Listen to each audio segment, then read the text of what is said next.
하겠습니다. 우리 앞을 보시고 말씀의 제목은 함께 읽겠습니다. 있습니다. 시작. 목숨입니까? 복음입니까? 아멘. 목숨입니까? 복음입니까? 라는 제목으로 말씀을 전하도록 하겠습니다. 우리 앞에 잡아보시고 우리 마음을 다해서 인사하겠습니다. 사랑합니다. 축복합니다.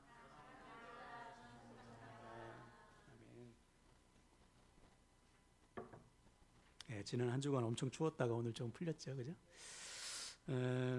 오늘은 대림절 둘째 주일입니다. 대림절은 2000년 전에 이 땅에 오신 그 아기 예수님의 탄생을 기뻐하고 다시 오실 주님을 기다리는 절기, 대림절이라고 했어요. 그래서 우리도 주님의 탄생, 다시 오실 주님을 기다리면서 성탄절을 준비하고 있는데요. 준비하는 과정 속에서 아기 예수님의 그 사랑, 우리를 향하신 하나님의 사랑을 누리시고 또 성탄절에 우리 많은 가족들, 친구들 초청하셔서 그날에 우리가 보여주는 성극, 또 찬양, 선포되는 말씀을 통해서 초청된 영혼들이 주님을 만나게 되는 구원의 기회로 삼으시기를 주님의 이름으로 부탁을 드립니다. 아멘. 지난 시간에 우리는 바울의 3차 전도를 나눴습니다. 3차 전도 지역은 에베소였죠. 에베소에서 복음을 전했더니 놀라운 성령의 역사가 막 나타났어요. 병든 자가 막 고침받고 귀신이 떠나가는 성령의 역사가 나타났습니다. 그런데 두 종류의 사람들이 있었죠. 하나는 바울이 전하는 복음을 듣고 예수님을 영접해서 예수를 따르는 제자들이 생겨난 반면에 어떤 사람들은 복음을 듣지도 않고 복음을 비방했습니다. 왜 같은 복음을 듣고 어떤 사람은 받아들여서 주님의 제자가 됐는데 어떤 사람들은 왜 복음을 비방했는가? 그들의 뭐에 있었다고요? 마음을 굳게 닫고 말씀을 듣지 않은 사람은 복음을 비방했어요. 반면에 마음을 열고 복음을 받아들이는 사람은 복음으로 찾아오시는 주님을 만나게 되는 것이죠. 그러니까 지금 사단이 여러분 가장 심혈을 기울여서 방해하는 게 뭐라고 했습니까? 말씀을 듣지 못하게 하는 거예요. 말씀이 들어가면 누구든지 그 믿음과 영혼이 변화되고 살아나기 때문에 사단 마귀는 끊임없이 여러분들이 말씀을 듣지 못하게 한다. 그래서 여러분 잘 아는 엘리야 보십시오. 하루아침에 아이고 하나님 저 살기 싫습니다. 죽여주십시오. 말씀을 잃어버리면 믿음이 좋은 사람도 하루아침에 고꾸라지는 거예요. 그럼 말씀을 붙드셔야 됩니다.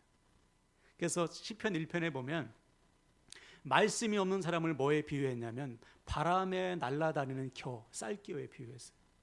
믿음의 뿌리가 없으니까 이리저리 흔들려요. 눈앞의 상황에 흔들리고 세상의 풍조에 따라서 지배를 받을 수밖에 없습니다. 반면에 말씀을 붙드는 사람은 시냇가에 심겨진 나무래요. 계절을 따라 열매를 맺고 잎사귀가 마르지 않습니다. 왜? 하나님께서 그 인생을 가만두시겠어요? 하는 모든 일마다 형통케 하시는 거예요. 여러분 말씀을 붙들고 늘 말씀을 묵상하며 말씀대로 살아서 말씀을 붙들고 순종하는 자에게 베푸시는 형통을 누리시기를 주님의 이름으로 간절히 축원을 드립니다. 한편 에베소에서 놀라운 일이 일어나죠. 바울이 두란노 서원에서 2년 동안 복음을 전했을 때 그 지역에 있는 모든 사람들이 예수를 복음을 듣게 됩니다. 그래서 수많은 교회들이 막 생겨났어요. 그런데 한 가지 사건이 일어나죠. 바울이 막 복음을 전할 때 귀신이 떠나가고 병든 자가 고침을 받으니까 어떤 유대인들이 바울을 흉내낸 거예요. 나도 한번 해봐야지. 그래서 예수의 이름으로 귀신 들린 사람에게 명했더니 어떻게 됐습니까? 귀신 들린 사람이 나는 바울도 알고 예수도 아는데 넌 누구냐? 그래서 막 올라타가지고 옷을 막 벗겼어요. 벗은 몸으로 도망가는 사건이 일어났죠. 이 소문이 퍼지자 사람들이 바울이 전하는 복음을 더 잘 받아들이게 됐습니다. 그 결과 어떤 일이 일어났죠?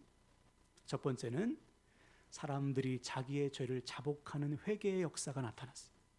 여러분 말씀이 들어가면 회개의 역사가 나타납니다. 말씀은 빛이시기에 우리 안에 빛 대신 말씀이 들어오면 우리 안에 모든 어둠과 추함과 더러움이 다 보이게 돼요. 주님 앞에 자복하고 회개하게 돼 있죠. 그래서 또 한 가지 사람들이 마술하는 사람들이 책을 가지고 불태웠습니다. 그 불태운 값이 은 5만이나 되었더라. 무슨 말인가? 말씀이 선포될 때 회개와 실제적인 변화가 나타난다. 네. 여러분들도 선포되는 말씀을 통해서 우리가 변화되길 축복합니다. 네, 여기 조건이 있어요. 말씀을 믿고 순종하셔야 됩니다. 말씀을 믿을 때 회개가 나타나고 순종할 때 변화가 나타나요. 반면에 일평생 말씀을 들어도 믿지 않고 순종하지 않으면 지난 주일 말씀드렸던 무례한 사모님처럼 복음의 걸림돌이 될 수밖에 없는 거예요. 오늘도 선포되는 말씀을 붙들고 순종하셔서 말씀으로 변화되는 저와 여러분 되시기를 주님의 이름으로 축원을 드립니다. 아멘. 자, 오늘은 3차 전도 마지막입니다. 전도를 마치고 이제 예루살렘으로 바울이 돌아가는 상황 속에서 일어난 일이에요. 근데 상황이 안 좋습니다. 왜 안 좋은지 한번 볼까요? 본문 22절 23절 보십시오. 제가 읽겠습니다. 보라, 이제 나는 성령에 매여 예루살렘으로 가는데 거기서 무슨 일을 당할는지 알지 못하노라. 오직 성령이 각 성에서 내게 증언하여 결박과 환난이 나를 기다린다 하시나. 그렇죠. 바울이 기도하니까 성령께서 알려주시는 거예요. 야, 바울, 너 예루살렘 가면 너 결박과 환난이 있다. 고난 당한다는 거예요. 예루살렘으로 돌아가면. 아니, 가라는 말씀이에요, 가지 말라는 말씀이에요 도대체? 또 바울의 제자들도 기도했더니 바울 선생님 고난 당한대요, 가지 마세요. 막 제자들이 뜯어 말려. 고민되지 않았겠어요? 만약 여러분들이 바울이라면 어떻게 하시겠습니까? 아유, 성령님 미리 고난을 알려주시니 감사합니다. 감사헌금하고, 그죠? 안 가야지. 그게 일반적인 반응 아니에요? 가면 고난 당하는데 왜 갑니까? 그냥 사람들도 말리니까 모르는 척하고 그냥, 그죠? 그동안 세워놓은 교회들 둘러보면서 여생을 사는 것도 훌륭하게 사는 거죠. 자, 그런데 이때 바울은 이렇게 고백해요. 다 같이 오늘 본문을 읽겠습니다. 24절 다 같이 읽습니다. 시작. 내가 달려갈 길과 주 예수께 받은 사명 곧 하나님의 은혜의 복음을 증언하는 일을 마치려 하면은 나의 생명조차 조금도 귀한 것으로 여기지 아니하노라. 아멘. 바울은 기꺼이 고난받기를 선택합니다. 가면 결박당하고 가면 환난을 당하는데 고난당하기로 결심해요. 아니, 고난을 넘어서 자기 목숨까지 아끼지 않겠다는 것입니다. 왜? 사명 때문에. 주님께서 나에게 맡겨주신 이 사명, 복음을 전하기 위해서라면 목숨도 아깝지 않다. 다시 말해서 목숨보다 복음이 우선이라는 거예요. 한번 따라할까요? 목숨보다 복음이 우선이다. 어떠세요? 이 말씀에 대해서 여러분. 목숨보다 복음이 우선이다. 어떤 분들은 이렇게 생각할 수 있습니다. 좀 과하네. 복음도 중요하지만 어떻게 복음이 목숨보다 중요한가? 내가 먼저 살아야지. 바울의 고백에 대해서 난 동의 못해. 이런 분이 있을 수 있어요. 복음도 좋지만 그래도 내 목숨이 우선이지. 혹시 그렇게 생각하는 분들이 계시다면 제가 질문을 드리겠습니다. 그러면 우리가 이 땅을 살아가는 목적이 뭘까요? 여러분들 아침에 눈을 떠서 밤에 잠들기까지 힘을 다해 수고하시는 이유가 무엇입니까? 여러분의 목숨을 위해서? 아니면 남들보다 조금 더 잘 먹고 잘 살기 위해서? 아니면 좀 윤택한 노후를 위해서 열심히 사는 것입니까? 여러분, 그것은 하나님을 모르는 자들의 삶이죠. 하나님을 믿는 자, 하나님의 부르심을 입은 자들은 단 하루를 살아도 나를 부르신 하나님의 뜻대로 사는 것입니다.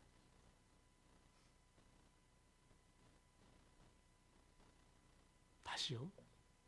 하나님을 믿는 자, 하나님의 부르심을 입은 자들은 단 하루를 살아도 나를 부르신 그 하나님의 뜻대로 사는 거라고. 그것이 하나님을 믿는 자의 삶이에요. 그래서 바울이 이렇게 고백하죠. 로마서 14장 8절을 읽어볼까요? 시작. 우리가 살아도 주를 위하여 살고 죽어도 주를 위하여 죽나니 그러므로 사나 죽으나 우리가 주의 것이로다. 아멘. 우리가 살아가는 목적은 더 이상 내가 아니다.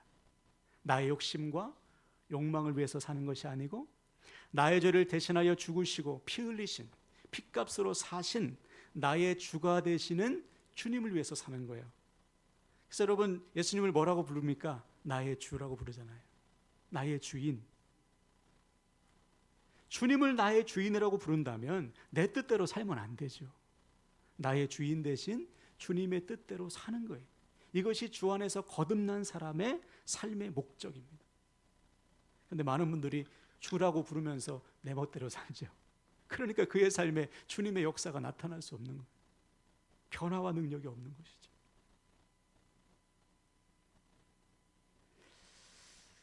다시 말해 단 하루를 살아도 나를 택하여 부르신 그 주님의 부르심을 위해서 사는 거예요. 이것이 우리가 살아갈 목적임을 믿으시길 바랍니다. 아멘. 자, 그렇다면 우리를 향하신 주님의 뜻, 주님의 부르심은 뭘까요? 성경은 아주 명확하게 우리에게 알려주고 있습니다. 사도행전 1.8절을 볼까요? 사도행전 1.8절 시작. 오직 성령이 너에게 임하시면 너희가 권능을 받고 예루살렘과 온 유대와 사마리아와 땅끝까지 이르러 내 증인이 되리라 하시니라. 아멘. 따라합시다. 내 증인이 되리라. 네. 주님 우리를 찾아오셔서 주님의 증인되라고 부르셨어요. 나를 증거해라. 십자가의 복음을 전해라. 부활을 선포하라. 네가 경험한 주님의 죽으심과 부활을 증거해라. 우리를 부려먹기 위해서 부르신 것이 아니고 내가 너를 포기하지 않고 찾아갔지. 내가 너를 택하여 구원했지. 네가 몰랐던 하나님의 사랑을 내가 알려줬지. 너도 알려줘라.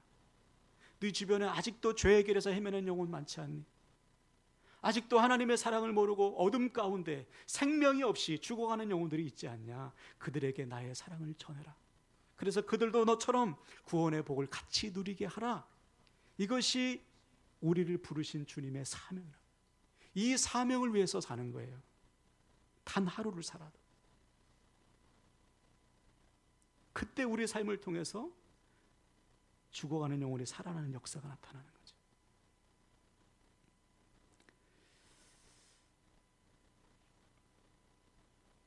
그러므로 여러분, 우리는 무엇을 위해서 살아가야 됩니까? 주님께서 나를 부르신 사명을 위해서 사는 거예요. 오늘 바울의 고백처럼 나의 달려갈 길과 주 예수께 받은 사명, 곧 하나님의 은혜의 복음을 증언하기 위해서는 내 목숨도 아끼지 않는 것이죠. 여러분 한번 바울을 생각해 보십시오. 여러분 바울은 구원받을 수 없는 사람이었어요. 죄인 중에 괴수, 죄인 중에 죄인. 그죠? 교회를 핍박하고 예수 믿는 사람을 잡아 가두고 죽이고 스데반 집사를 돌로 처형하고 그 일에 앞장섰던 누가 자타가 공인하는 주님의 대적자 아니었습니까? 근데 주님께서 그 바울을 찾아오신 거예요. 찾아오셔서 사랑한다 말씀하시고 내가 너를 용서한다 말씀하시고 내가 너를 구원한다 말씀하시고 뿐만 아니라 내가 너를 이방인의 사도로 쓰겠다. 주님의 사명을 맡기셨는데 어찌 그 사랑을 잊으시겠어요? 그 부르심에 순종하는 것이죠. 더 나아가 나의 순종을 통해 또 다른 누군가가 살아날 것을 바울은 믿었기 때문에 생명을 다해서 그 부르심을 붙든 거예요. 우리도 마찬가지. 주님은 여러분을 찾아오셨습니다. 아멘이십니까? 찾아오셔서 주님의 사명을 맡겨주셨어요. 여러분 주님의 사명이라는 것은 내가 주님 대신 사는 거예요. 대단한 영광입니다. 대단한 특권이고 예. 그 놀라운 사명의 일로 우리를 부르셨단 말이에요. 이 사명대로 살 때 누군가 살아난다는 것입니다. 여기에 생명을 걸어야죠. 여기에.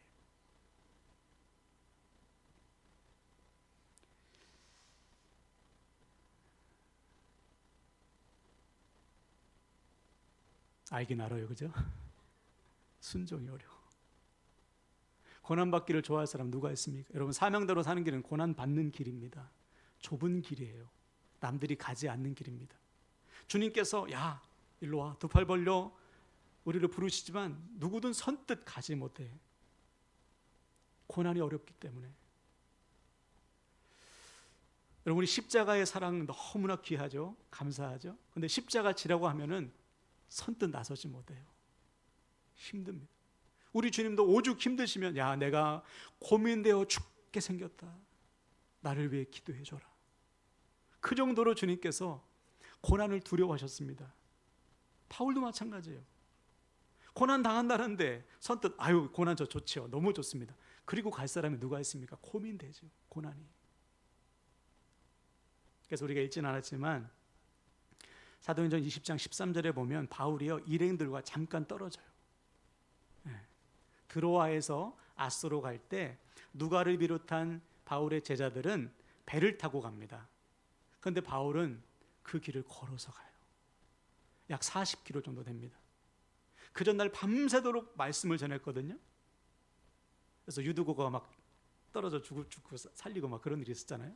그러면 좀 배에서 좀 자야 되는데 너무 피곤한데 밤새도록 말씀을 전하고 40km나 되는 백리입니다. 백리길을 홀로 걸어가는 거예요. 왜 걸었겠습니까, 여러분? 하체의 근육 단련하기 위해서? 아니죠. 이 문제 놓고 기도하지 않았겠어요? 하나님, 예루살렘 가면 환난을 당한다는데 어떻게 합니까? 제가 이 고난을 감당할 수 있습니까? 그 먼 길을 걸어가면서 하나님께 기도하지 않았겠어요? 감당할 힘을 주세요, 하나님. 이 길이 하나님께서 원하시는 길, 사명의 길이라면 제가 가겠습니다. 마치 우리 주님께서 십자가 고난을 앞에 두고 땀이 핏방울이 되도록 기도하신 것처럼 바울은 자기에게 닥칠 믿음의 고난을 감당하기 위해서 몸부림쳤던 거예요. 그리고서 내린 결론이 뭐라고요? 나의 달려갈 길, 주님께서 주신 사명, 하나님의 복음을 증언한 일을 마치려 하면은 나의 생명조차 조금 더 귀한 것으로 여기지 아니하노라. 할렐루야. 주님을 위한 고난의 길을 선택했어. 왜? 그것이 내가 살 길이요, 내가 살아갈 이유요, 주님께서 나 같은 죄인을 찾아오셔서 맡겨주신 사명이기 때문에. 더 나아가 나의 고난을 통해서 또 다른 복음의 역사가 펼쳐질 것을 믿었기 때문에 바울은 고난의 길을 선택하게 된 것입니다. 우리도 마찬가지예요. 저와 여러분이 사는 목적은 주님의 부르심임을 믿으시길 바랍니다. 제가 누누이 말씀드리잖아요. 사명만 아니면 저는 지금 당장 가고 싶어요. 지금 불러가시면 더 좋죠. 여러분 좀 놀라시겠지만 목사님이 설교하다 들어가셨네. 근데 저는 너무 좋죠. 지금 가면. 근데 왜 삽니까? 맡겨주신 사명 때문에 사는 거예요. 맡겨주신 영혼들, 맡겨주신 사역, 맡겨주신 일이 있기 때문에. 이 사명이 끝나면 우리를 거두어 가실 것입니다. 마치 모세가, 그죠? 느보산에서 하나님께서 그를 거두어 가셨듯이 사명이 끝나면. 사명 때문에 사는 것이지 이 썩어 없어질 세상에 무슨 미련이 있겠어요? 사명 때문에 사는 것이지 이 썩어 없어질 세상에 무슨 미련이 있습니까, 여러분?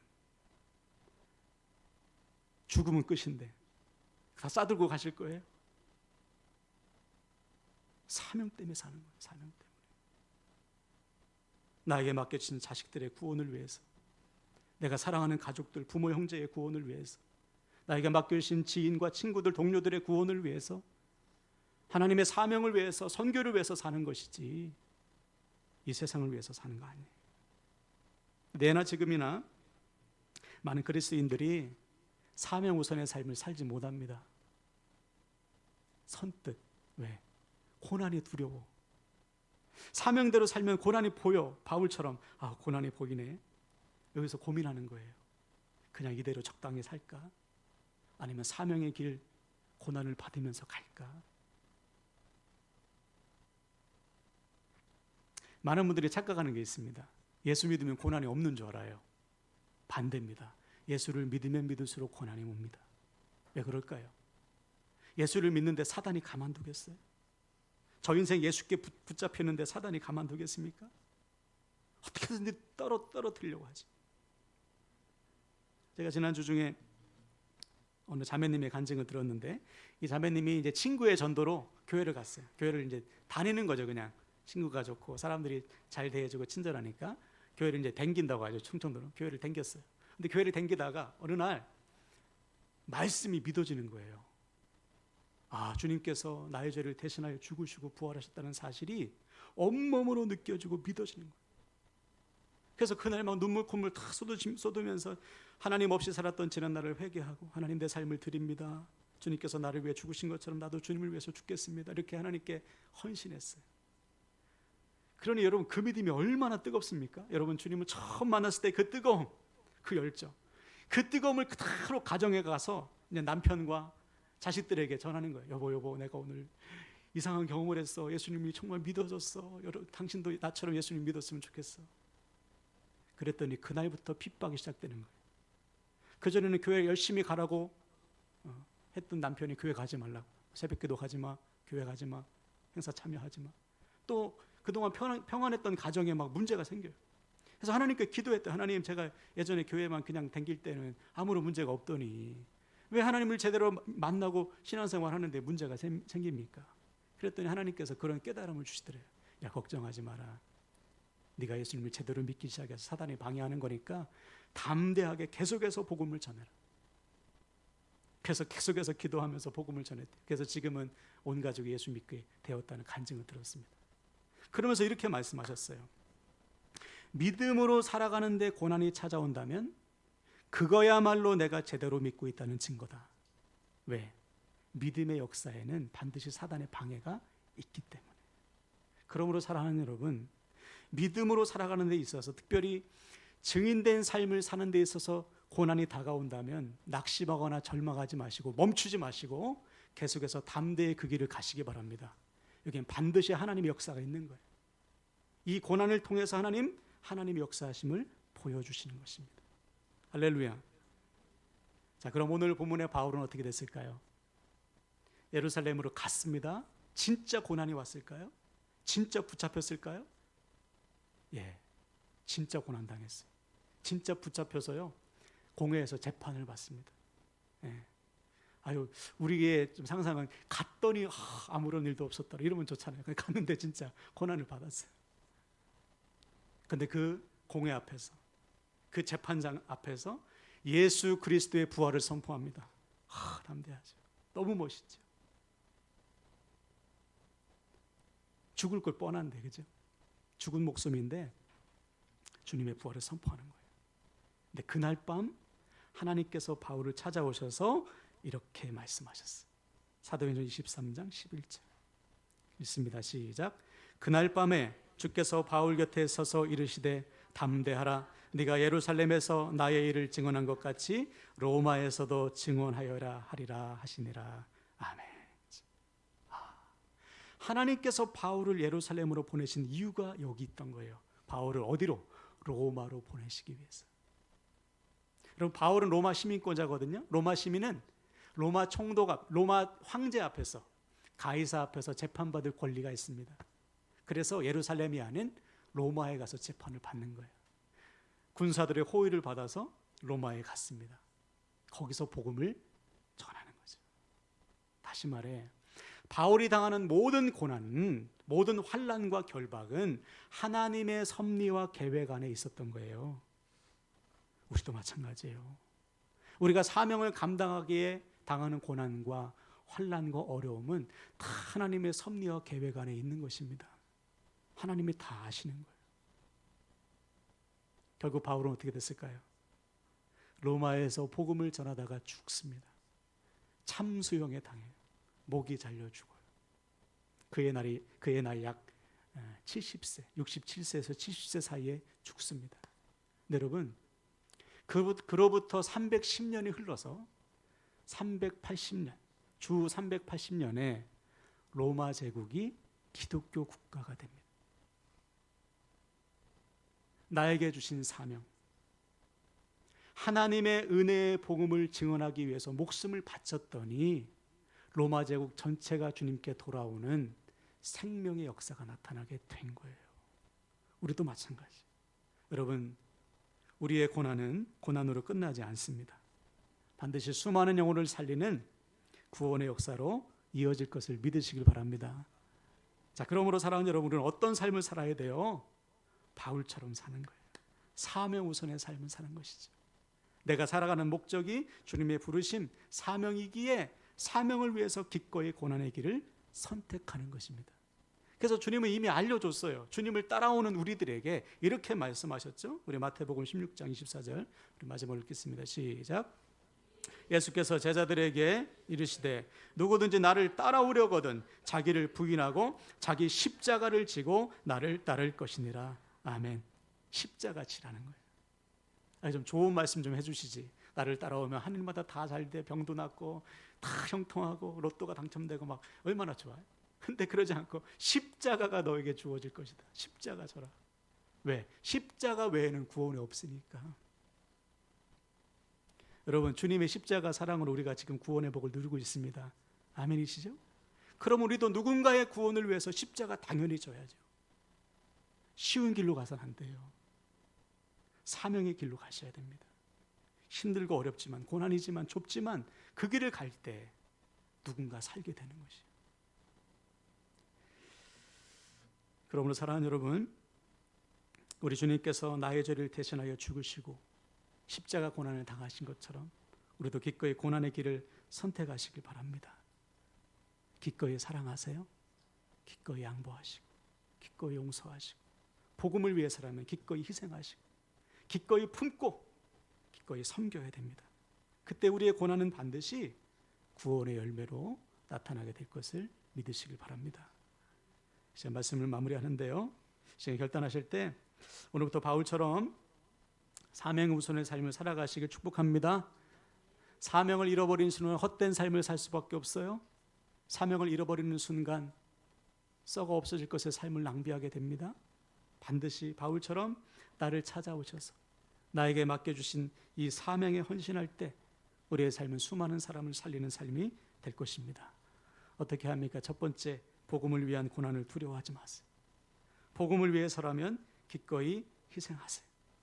또한 우리에게 주어진 하나님께서 우리에게 맡겨주신 시간과 물질과 재능과 건강을 복음을 위해서 잘 관리하고 사용하세요. 그래서 남은 평생 매 순간 사명을 위해서 살아감으로 수많은 영혼을 살리는 저와 여러분 되시기를